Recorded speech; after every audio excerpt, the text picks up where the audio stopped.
یہ میرا پیر ہے، میرا پیر بڑا، دوسرا کہتا ہے نہیں میرا والا بڑا ہے۔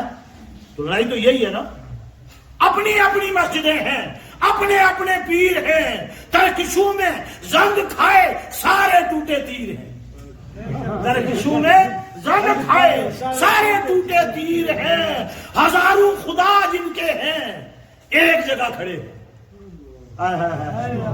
یہ بات کانٹے کی تھی جو میں بولنا چاہتا تھا۔ ہندوؤں کے خدا کتنے ہیں بھائی؟